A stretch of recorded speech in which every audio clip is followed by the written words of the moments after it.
Hey guys, what's good? It's Ahmed. This is Ahmed's Voice, the digital journal. And in this episode, we're going to be talking a little bit about Ticketmaster. Now, if you have attended or plan on attending a major music event anywhere around the globe, you have dealt with or will deal with Ticketmaster. Ticketmaster is the global leader when it comes to ticket sales. They also have a stranglehold on controlling the resale market at the moment when it comes to tickets.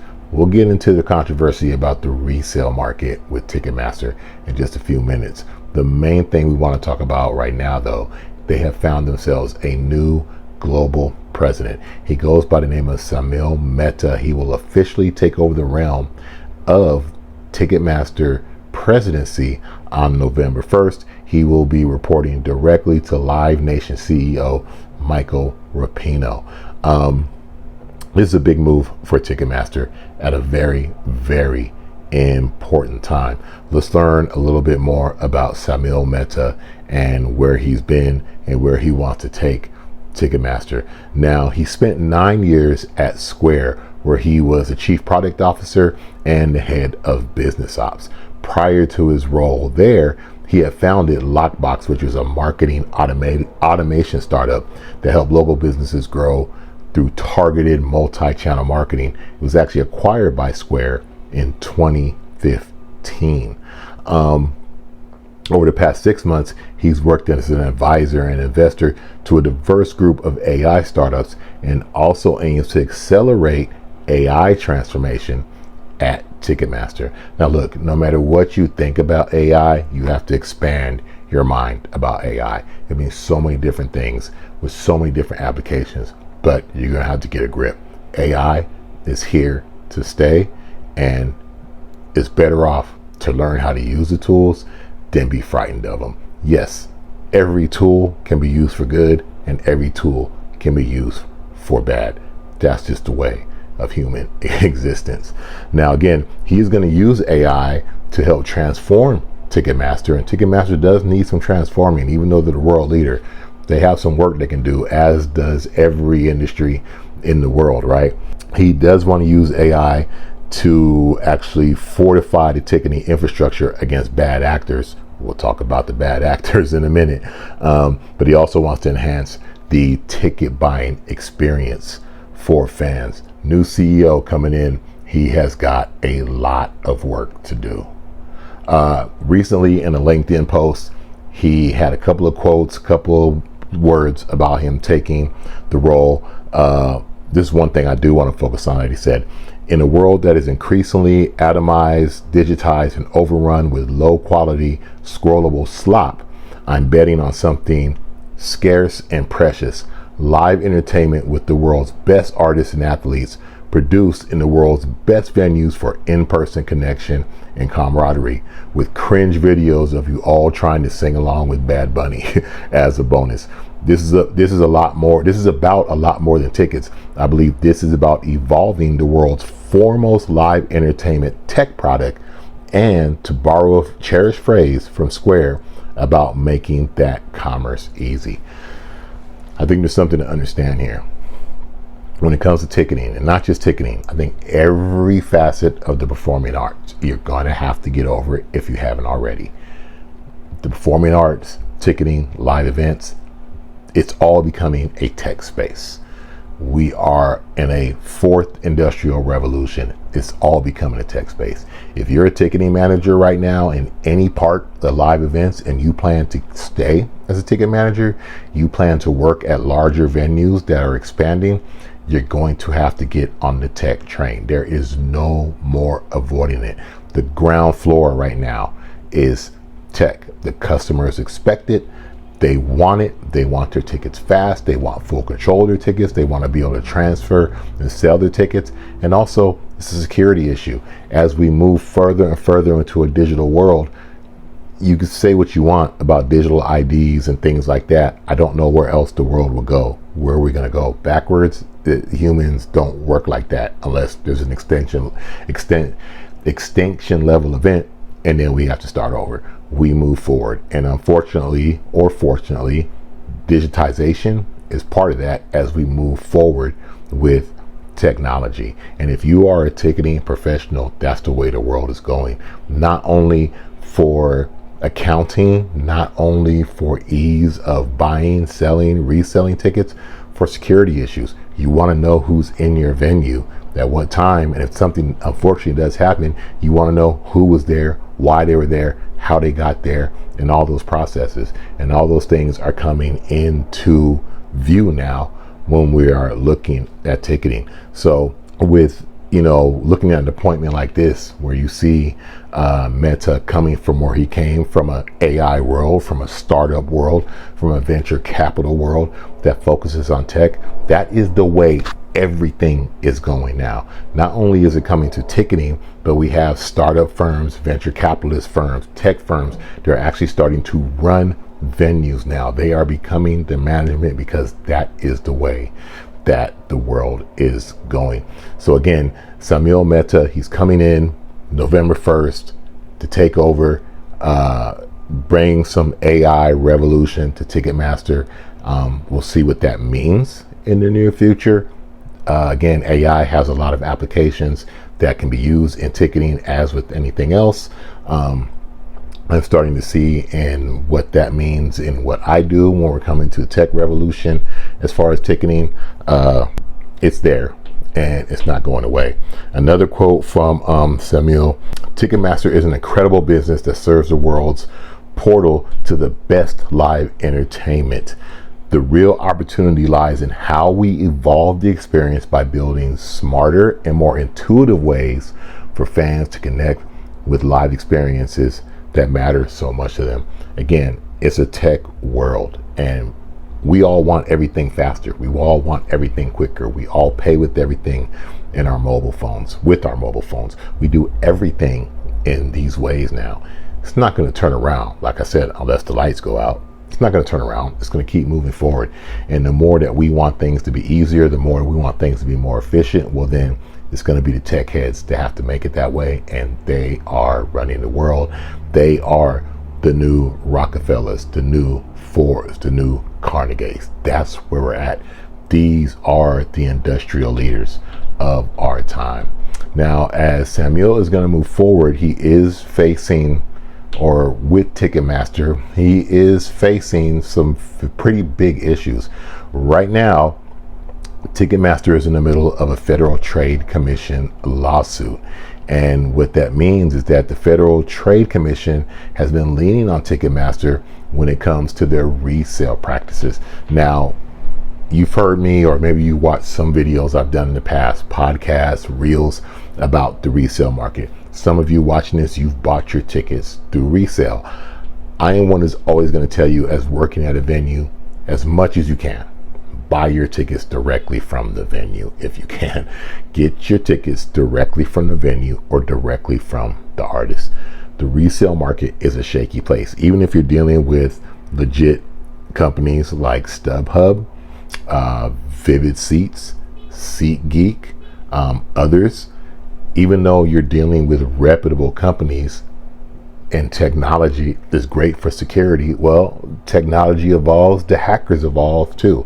And believe me, there is a whole world out there. You can get on YouTube and look up ticket resales, and you will see a whole world of YouTube videos of people teaching and bringing people on, teaching you how to scam in this ticket space. And you can make a lot of money of it. If you can get your hands on a ticket and resell them, or resell fake tickets, you can make a lot of money. And why wouldn't they? It is driven by demand. Sure, Beyonce might put a ticket on sale for $80 or $100, and immediately it goes on resale for $1,300, $1,500, because people are going to buy it. The demand is there, so people are buying the tickets. And that's where this is getting tricky, right? Because you can try to say, oh, well, reselling is a crime at a higher rate, but is it a crime if people are willing to pay that amount? I think where it becomes sketchy is when you're not reselling real tickets. That's where the real sketch is involved. That's where we see people showing up to our venue who have bought tickets on SeatGeek or StubHub, or bought them from some other source, and they're not real tickets, and they get to the venue and we're going, I'm sorry, we don't have those seats are not real, or they belong to somebody else.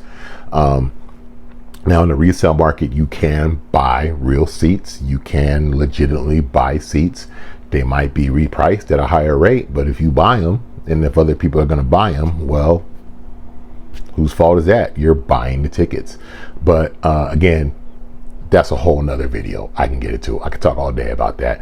Let's get back to Ticketmaster. So basically this FTC lawsuit is basically going at Ticketmaster, saying they have not done enough to stop or put a halt to fraud through the resale game.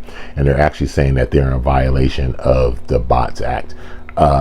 I'll put a link to that and every other source that I am talking about in the description page on the Substack for this video. Quick note, please subscribe to me at Substack. That way you get updated for any of my new podcasts, articles, or anything like that. These podcasts do also go onto YouTube, Spotify, in audio form. The best way though for you to be updated whenever I drop a new podcast and get all the information and all of the resource links that I'm talking about is to subscribe and check out the Substack page, ahmedsvoice.substack.com.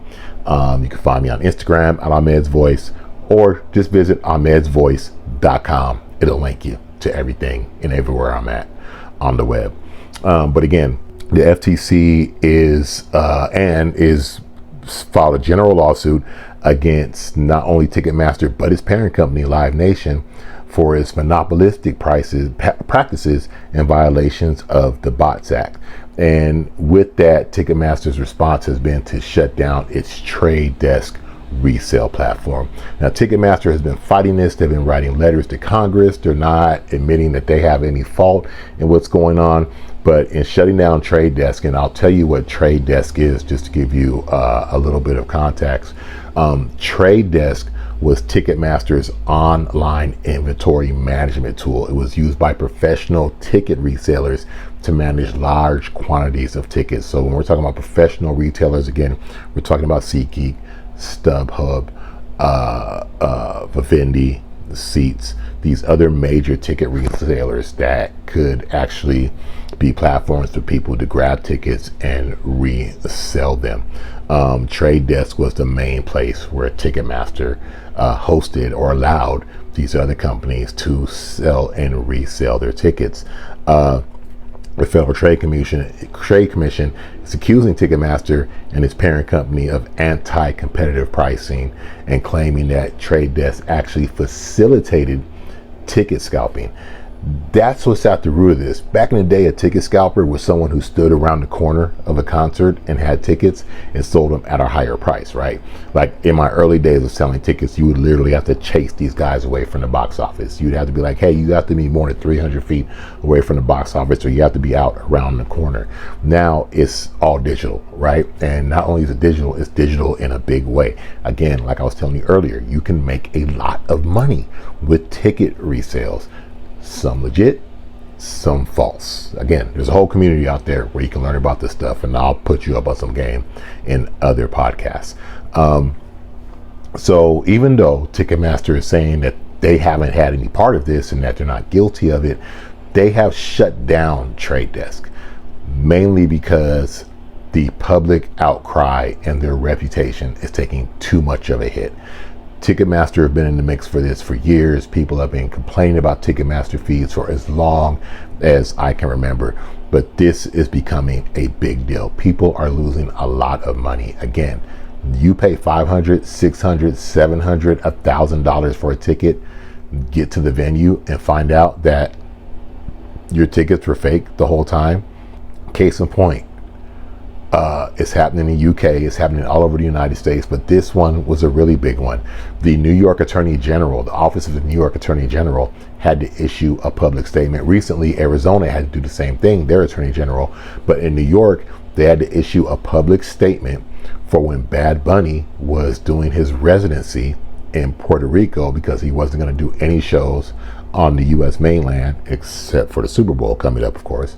But before he started his world tour, he was doing a 30-show residency in Puerto Rico and was not going to do any shows in the US mainland, which was going to force any US citizens that want to see Bad Bunny perform, they would have to buy tickets to his concert in Puerto Rico and head there. Imagine if you went to get tickets for Bad Bunny. They were scarce. They were selling for $600, $700, $800, $900. You bought those tickets. You got a flight. You got a hotel room. You flew to Puerto Rico. You got there. You went to the venue only to find out your tickets were fake. That's the down part of this resale game. Not just the fact that you're paying a lot of money. People are paying money for tickets. They'll pay $1,300, $1,500, $2,000 for a Beyonce or Chris Brown ticket. Chris Brown, I think his tour just wrapped up like, I don't know how many millions of dollars, finished only behind Beyonce's concert this year. Her tour this year, the Cowboy Carter tour, which ended up being the biggest selling country tour in the history of the world. People are buying the tickets, but imagine buying those tickets and they aren't even real tickets, and you make the trip and you get there and it's false. That is happening all around the globe with the ticket resale process, and that's why it's such a big deal. And Ticketmaster is the big dog. It costs to be the boss. You want to be the biggest name in the business, you're going to take on the biggest liability and the biggest blame in the business as well. But basically, Ticketmaster has shut down trade desks just because of the reputation of their name being dragged through the mud with this whole thing.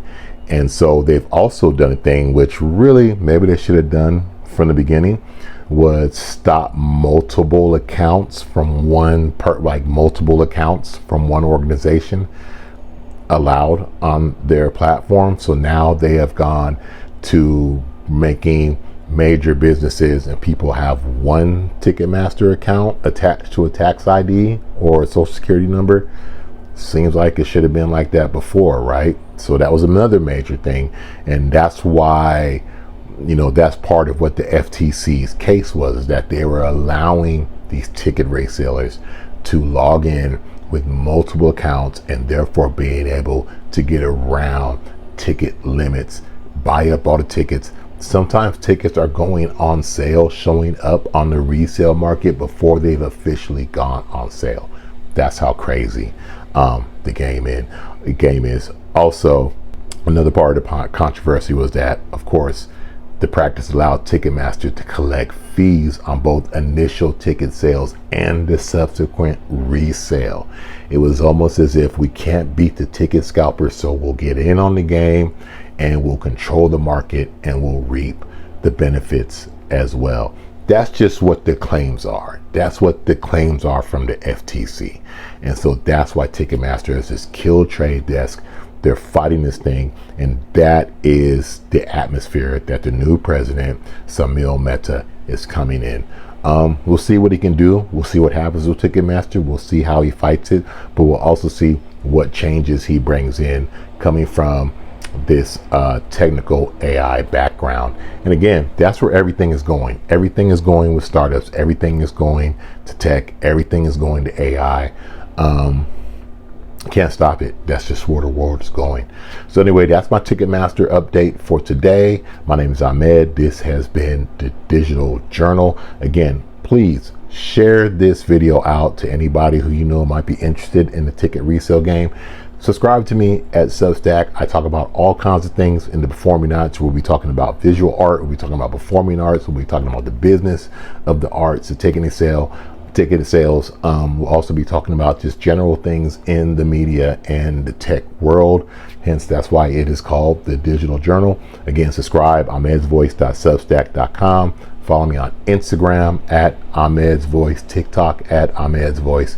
You can find all these links at ahmedsvoice.com. Thank you for hanging out. I'll talk to you again soon. And if you're buying tickets, please be careful. Vet the venue, vet where you're buying the tickets from.